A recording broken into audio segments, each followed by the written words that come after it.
मेरे प्यारे भाइयों एवं बहनों, आप सभी का हमारे अपने YouTube चैनल कथा एवं उपाय में हार्दिक स्वागत एवं अभिनंदन है।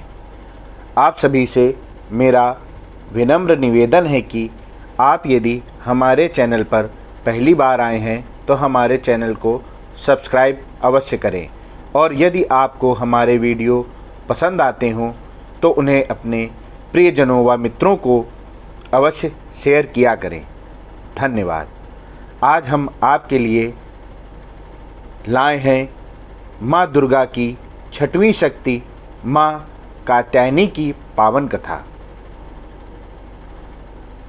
माँ दुर्गा की छठवीं शक्ति कात्यायनी की उपासना करने से परम पद की प्राप्त होती है। तो सर्वप्रथम हम लोग माँ कात्यायनी के मंत्रोच्चार से प्रारंभ करेंगे। चंद्रहासो ज्वलकरा शार्दूलवरवाहना कात्यायनी शुभम दद्या देवी दानवघातिनी। नवरात्रि में छठे दिन माँ कात्यायनी की पूजा की जाती है। इनकी उपासना और आराधना से भक्तों को बड़ी आसानी से अर्थ, धर्म, काम और मोक्ष चारों फलों की प्राप्ति होती है। उसके रोग, शोक, संताप और भय नष्ट हो जाते हैं।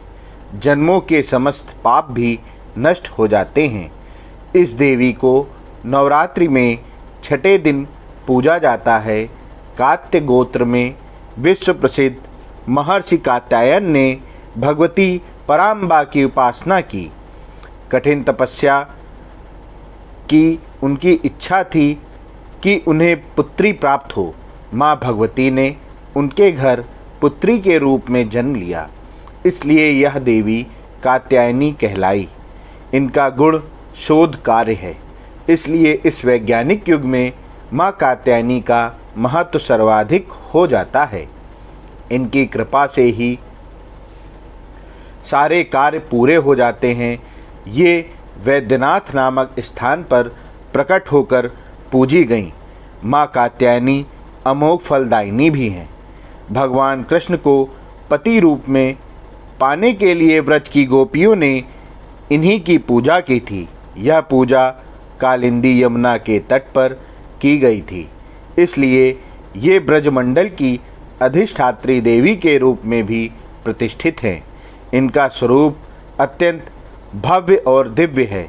ये स्वर्ण के समान चमकीली हैं और भास्वर हैं।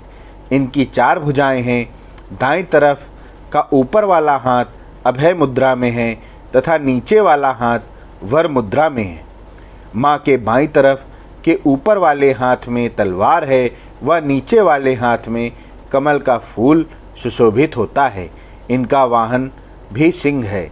इनकी उपासना और आराधना से भक्तों को बड़ी आसानी से अर्थ, धर्म, काम और मोक्ष चारों फलों की प्राप्ति हो जाती है। उसके रोग, शोक, संताप और भय भी नष्ट हो जाते हैं।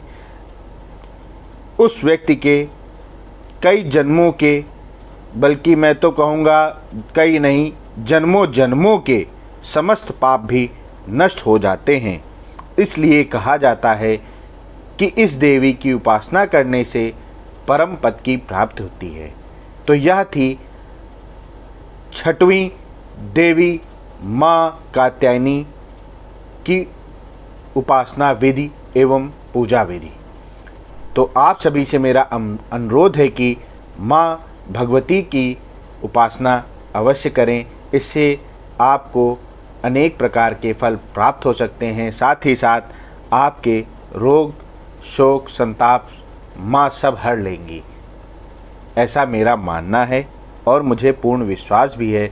जो व्यक्ति पूर्ण श्रद्धा से नवरात्र के इन दिनों माँ भगवती के उनके स्वरूपों की पूजा अर्चना करेगा, उसको फल की प्राप्ति अवश्य होगी, अवश्य होगी। जय माता की, जय श्री राम।